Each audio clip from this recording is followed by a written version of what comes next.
Welcome to the podcast. You're listening to Team Olyniuk Podcast Experience, all things real estate. And we are doing, it's going to be a 2 to 3 minute real estate weekly marketing report for south of Winnipeg and east of Winnipeg. We're going to do the towns of Niverville, Manitoba, Île-des-Chênes and Grand Point, Manitoba together, then Landmark, Manitoba, Lorette, Manitoba, Douglas, Manitoba, and we'll finish off in Oakbank, Manitoba. All data is from MLS. I'm Stephen Olyniuk, RE/MAX Performance Realty. Today's date is Thursday, September 1st, 2022. Holy cow, where did the summer go? It's gone already. We are into September.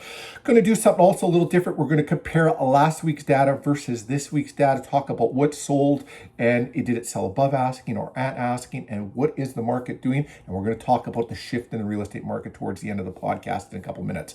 So anyways, Niverville, you had 26 on the market last week. This week is 28. You've gone up 2, and 17 are new builds, leaving you with 11 resale homes. You got 1 pending sale and 0 sold. You had nothing go pending sale last week, and you had 0 sell last week as well. So seeing that shift in the real estate market. So let's talk about that towards the end of the podcast. Grand Point, Île-des-Chênes, you had 12 on the market last week. This week you got 14 on the market, 5 new builds this week, showing that then you got 9 resale homes, 0 pending sale, 1 that sold, and the one that sold right at asking price. Landmark, you got 5 on the market versus 4 last week, and 4 new builds, leaving you with 1 resale home. And both last week and this week, 0 pending sale, 0 sold. Going into Lorette, 14 on the market. You had 12 on the market last week. Out of those 14, 3 are new builds, leaving you with 11 resale homes, and you got 1 pending sale, 0 sold. Now we pop into Douglas. You had 8 on the market last week. There's 6 this week, 3 new builds, 3 resale homes. So 0 pending sale, 0 sold. You had 2 that were pending sale. They obviously were populated over to 2 that sold as we went from 8 to 6. Oakbank, you got 15 on the market last week, 12 this week, and 1 new build, 11 resale homes. Last week you had a pending sale. This week there is 0. And last week you had a sold sale, and this week 1 sold sale as well. And that 1 sold sale sold right at asking price.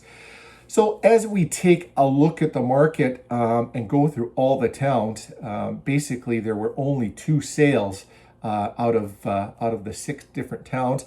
Larger areas that's a large area of homes for sale, and 2 sales. We are seeing that pullback in the real estate market. We're also going to see some pullback in pricing. I know TD has predicted a 25% pullback over the next year. I don't think we're going to see that here in Manitoba. We'll probably see those in the Vancouver, Toronto areas. We've got to always have a more stable market here, and I could go over statistics from 1978 all the way today's date, and it would show you exactly that. And then even if we do pull back a little bit, we'll pop back in the next year or 2 after that. We should be over and beyond that. And if it pulls back, if you're not selling, does it matter? Just look at it this way. Think about if you bought a house 10 years ago and you were selling it now, what's it worth? And you look like a hero. Real estate's the only way you can hedge inflation, and if you're playing the long game, you won't lose. Reach out to us. Let's have a real estate related question. We'd love to talk to you. We'd love to show you how to hedge inflation with real estate.